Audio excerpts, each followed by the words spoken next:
Hello everyone, welcome to commerce simplified. हमारा आज का टॉपिक है residential status of a person. मतलब कि ये जो हमारा चैप्टर है, इस चैप्टर में से 15 मार्क्स का थ्योरी क्वेश्चन हर ईयर रिपीट होता है। तो इस चैप्टर को भी हमारे लिए करना बहुत ही इम्पॉर्टेंट है। और इस चैप्टर में से हमारा थ्योरी तो बनता ही बनता है 15 मार्क्स का, और एक 5 मार्क्स का प्रैक्टिकल भी बन जाता है। बस वो नॉर्मली होता है कि किसी भी हमें दे दिया होता है कि इस पर्सन का बताओ रेजिडेंशियल स्टेटस क्या है। वो OR है, मतलब ऑर्डिनरीली रेजिडेंट है, नॉट ऑर्डिनरी रेजिडेंट है, या नॉन ही रेजिडेंट है, ऐसे में। तो आज हम इस चैप्टर के बारे में पढ़ते हैं। सबसे पहले इंट्रोडक्शन है थोड़ी सी। The income tax liability of an assessee, मतलब किसी भी असेसी की जो इनकम टैक्स लाइबिलिटी है ना। असेसी का मतलब मैंने आपको बताया था, असेसी पर्सन होता है जो मिनिमम एग्जम्पशन लिमिट को क्रॉस कर देता है और वो टैक्स पे करने के लिए लाइबल हो जाता है। ठीक है, उस असेसी की डिपेंड करती है टैक्स लाइबिलिटी कि उसका रेजिडेंट स्टेटस क्या है, मतलब वो कैसे रह रहा है, मतलब इंडिया में कितने टाइम के लिए रुक रहा है या फिर बाहर जा रहा है। तो इसमें under the income tax act 1961 the residential status of a person can be categorize into resident and ordinary resident, not ordinary resident. और जो हमारा इनकम टैक्स 1961 है एक्ट, उसके अकॉर्डिंग कुछ कैटेगरीज बना दी गई है हमारी रेजिडेंट्स की। ठीक है, types of resident status. Individual और HUF के लिए क्या है हमारा, रेजिडेंट और नॉन रेजिडेंट। रेजिडेंट में आगे हमारे हैं ordinary resident, not ordinary resident, और एक है नॉन रेजिडेंट। ठीक है, आप ना पेपर में ऐसे फ्लो चार्ट बना के, थोड़ा अट्रैक्टिव लगता है तो आप इसे बना दीजिएगा। जैसे हम क्या करेंगे, रेजिडेंशियल स्टेटस किसी फर्म का भी देखेंगे, कंपनी का भी देखेंगे, AOP BOI। ये जो सारी पॉइंट्स हैं जो जब हमने फर्स्ट वीडियो रखा था इंट्रोडक्शन का, तो मैंने आपको बताया था कि पर्सन में क्या क्या इंक्लूड होता है। इंडिविजुअल होता है आपका, AOP होता है association of person, BOI body of individual, local authority, artificial judiciary, कोई कंपनी, कोई फर्म, क्योंकि एक कंपनी भी अर्न करती है पैसे को और वो गवर्नमेंट को टैक्स पे करने के लिए लायबल है। तो इनके केस में सिर्फ क्या होता है, रेजिडेंट और नॉन रेजिडेंट। ठीक है, रेजिडेंट ऑफ अ पर्सन में change from year two year but citizenship can not be change. इसका मतलब ये है, इंसान का रहना जो है, रहना वो क्या होता है, चेंज होता रहता है ईयर के ईयर, बट उसकी जो सिटीजनशिप है वो नहीं चेंज होती है। ठीक है, नेक्स्ट है हमारा एन इंडियन में बी NR नॉन रेजिडेंट। कोई जो इंडियन है वो नॉन रेजिडेंट भी हो सकता है, और एंड अ फॉरनर, मतलब वो फॉरनर भी हो सकता है, may be a resident for income tax purposes, but वो इनकम टैक्स पर्पस के लिए रेजिडेंट हो सकता है। A person may be resident in a person may be resident in more than one country for the same previous year. इसमें ये कहा गया है कि जो एक पर्सन है ना, वो आपका रेजिडेंट हो सकता है एक कंट्री से ज़्यादा किसी सेम प्रीवियस ईयर में। हो सकता है वो बाहर काम कर रहा हो सकता है कि वो रहता यहाँ हो पर किसी भी पर्पज़ के लिए उसे बाहर जाना पड़ता हो, साल में 2-3 बार। ठीक है, मंथली है, किसी भी बेसिस पे। Residential status of an individual. ठीक है, इंडिविजुअल का रेजिडेंशियल स्टेटस फाइंड करना बहुत ही इंपॉर्टेंट है। तो क्या है एन इंडिविजुअल, इसका सेक्शन क्या है 6। रेजिडेंट में क्या है, ऑर्डिनरी रेजिडेंट का 6 subsection 1।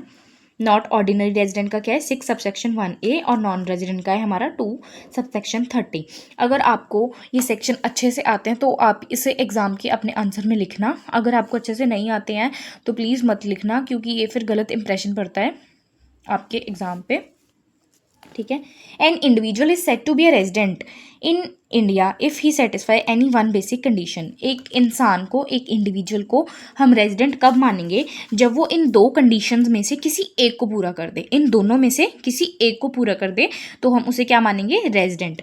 He is in India for 182 days और मोर इन प्रीवियस ईयर, मतलब वो इंडिया में रहा होना चाहिए 182 दिन या फिर उससे ज़्यादा प्रीवियस ईयर में। प्रीवियस ईयर क्या होता है हमारा, जिस टाइम आपने इनकम को अर्न किया, और असेसमेंट ईयर क्या होता है, वो ईयर जो आपने प्रीवियस ईयर में इनकम कमाई है उस पर जो भी हमारा टैक्स लगता है हम ITR फाइल करते हैं। ठीक है, ही इज़ इन इंडिया, वो इंडिया में होना चाहिए 182 डेज के लिए या फिर इन डेज से ज़्यादा, और मोर इन प्रीवियस ईयर। ठीक है, नेक्स्ट कंडीशन हमारी क्या है, he is in India for 60 days. He is in India for 60 days in previous year, या फिर वो 60 डेज हो प्रीवियस ईयर में और 365 days in 4 preceding the previous year. इस पॉइंट का मतलब ये है कि वो इंडिया में होना चाहिए 60 डेज प्रीवियस ईयर में, या फिर प्रिसीडिंग द प्रीवियस ईयर, मतलब प्रीवियस ईयर से पहले जो 4 साल थे उन 4 सालों में वो 365 डेज रहा होना चाहिए इंडिया में, तब उसे हम रेजिडेंट मानेंगे। ठीक है, इन 2 कंडीशंस में से अगर आपका कोई इंडिविजुअल एक भी कंडीशन फुलफिल करता है तो हम उसे क्या मानते हैं, रेजिडेंट मानते हैं। ठीक है,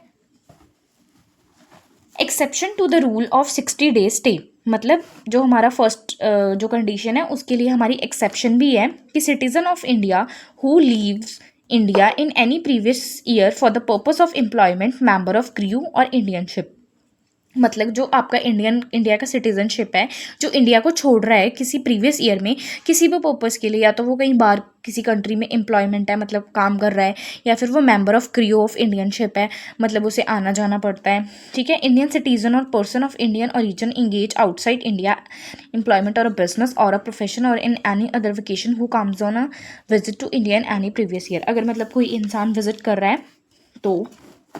ठीक है, meaning of Indian origin, Indian origin का मतलब क्या है, a person is said to be Indian origin if either he or any of his parents or grandparents was born in undivided India, मतलब किसी भी पर्सन को हम Indian origin का मतलब कब कहेंगे कि जब वो इंडिया में वो या फिर उसके पेरेंट्स या फिर उसके ग्रैंड पेरेंट्स अनडिवाइडेड इंडिया के टाइम पे हों। ठीक है, जो हमारा ऑर्डिनरी रेजिडेंट है उसके लिए आपका क्या है, हमने पहले ये पढ़ा कि एक पर्सन को रेजिडेंट कब बोला जाएगा, मतलब इंडिविजुअल को रेजिडेंट कब बोला जाएगा, जब वो इन 2 कंडीशंस में से किसी एक कंडीशन को फुलफिल करेगा। और नेक्स्ट है उसे हम ऑर्डिनरी रेजिडेंट कब कहेंगे, जब वो 2 एडिशनल कंडीशंस को फुलफिल करेगा। ठीक है, और 1 बेसिक कंडीशन को, मतलब इन ये जो हमारी ये बेसिक कंडीशन है इन दोनों में से किसी एक को फुलफिल करे तो हम उसे रेजिडेंट मान लेंगे। नेक्स्ट हमने ये भी तो देखना है कि वो रेजिडेंट तो बन गया, अब हमने ये भी तो फाइंड करना है कि वो OR है कि NOR है, ऑर्डिनरी रेजिडेंट है कि नॉट ऑर्डिनरी रेजिडेंट है। तो अब हम ये नेक्स्ट फाइंड करेंगे। ऑर्डिनरी रेजिडेंट होने के लिए क्या होना चाहिए, he is resident in India for 2 out of 10 years before previous year, मतलब वो इंडिया में 10 सालों में से 2 साल रहा होना चाहिए बिफोर प्रीवियस ईयर, मतलब वही प्रीसीडिंग ईयर, मतलब प्रीवियस ईयर से जो हमारा प्रीवियस ईयर है उससे पहले जो 10 साल से उन 10 सालों में वो 2 साल रहा होना चाहिए। ठीक है, ये हमारी एडिशनल कंडीशन है। He is resident in India for 730 days in 7 year before previous year. ठीक है, वो क्या रहा होना चाहिए इंडिया में, he is resident in India for 730 days, 730 दिन वो रहा होना चाहिए इंडिया में 7 साल प्रीवियस ईयर से पहले। इस पॉइंट का मतलब ये है कि जो हमारा इंडिविजुअल है वो इंडिया में रहा होना चाहिए प्रीवियस ईयर से जो 7 साल पहले थे, उन ईयर्स में वो 730 डेज रहा होना चाहिए इंडिया में। ठीक है, ये हमारी क्या है, एडिशनल कंडीशंस। अगर आप ये दोनों एडिशनल कंडीशंस फुलफिल करते हो, ये वाली कि आप 10 सालों में से 2 साल रहा होने चाहिए हो प्रीवियस ईयर से पहले, और आप 730 डेज होने चाहिए हो प्रीवियस ईयर से पहले जो आपके 7 साल थे, तो आपका क्या मान लिया जाता है, ऑर्डिनरी रेजिडेंट। ठीक है, अगर आप एक बेसिक कंडीशन और 2 एडिशनल कंडीशन जो हमने ये पढ़ी हैं इनको फुलफिल करते हो तो आप क्या हो जाते हो, OR हो जाते हो। ठीक है, डिपार्चर फ्रॉम इंडिया और अराइवल फ्रॉम इंडिया, अगर आप जब इंडिया से जा रहे हो और आ रहे हो या आए हो या गए हो, इन दोनों को हम इंक्लूड करेंगे आपके रेजिडेंटशिप में। ठीक है, अब नेक्स्ट क्या है, not ordinary resident. Not ordinary resident क्या करेंगे, not fulfil the additional condition. NOR हम कब कहेंगे इंसान को, इंडिविजुअल को, जब वो क्या करेगा, सिर्फ हमारी बेसिक कंडीशन फुलफिल करेगा, एडिशनल कंडीशन फुलफिल नहीं करेगा। ये क्लियरली आपको समझ आ जाएगा। OR में क्या है, एक बेसिक कंडीशन और 2 एडिशनल कंडीशन को फुलफिल करेगा वो। ठीक है, और NOR में क्या है, 1 बेसिक कंडीशन, एक बेसिक कंडीशन को तो फुलफिल करेगा पर एडिशनल वाली है जो उनमें से कोई भी नहीं करेगा। और नॉन रेजिडेंट मतलब ना उसने बेसिक वाली की ना उसने एडिशनल वाली की, मतलब सीधा ही वो नॉन रेजिडेंट हो गया। ठीक है, नॉट ऑर्डिनरी रेजिडेंट का क्या है, an individual satisfy any 1 basic condition but not fulfil 2 additional condition. NOR क्या होता है, वो इंडिविजुअल जिसने बेसिक कंडीशन तो फुलफिल कर दी है जो हमारी थी ये वाली फुलफिल कर दी है, बट उसने क्या है, जो हमारी एडिशनल कंडीशंस है वो फुलफिल नहीं करी हैं, तो हम उसे क्या बोलते हैं, not ordinary resident. Non resident किसे बोलते हैं, if an individual does not fulfill basic condition then said to be, जब उसने बेसिक कंडीशन भी नहीं फुलफिल की, जब उसने पहले बेसिक ही नहीं करी तो एडिशनल के आगे वो आ ही नहीं सकता, तो इस चीज़ का ये मतलब है। ठीक है, note stay in India for 1 days और 60 days stretch is not necessary, तो इसमें कोई स्ट्रेच की ज़रूरत नहीं है। द एंटायर स्टे हेल्ड और not be at once place only, ज़रूरी नहीं है कि जो उसकी जो वो रह रहा है एक ही प्लेस पे रह रहा हो इंडिया में, इंडिया में होना चाहिए बस, ये इंपॉर्टेंट नहीं है कि किस सिटी में है वो, ठीक है। I hope you like this video. आज हमने इस वीडियो में रेजिडेंशियल स्टेटस के बारे में पढ़ा, ठीक है। मैंने आपको ये करवाया। जो हमारा नेक्स्ट है रेजिडेंस ऑफ HUF और कंपनी का और फर्म AOP BY, ये हम नेक्स्ट वीडियो में करेंगे, ठीक है।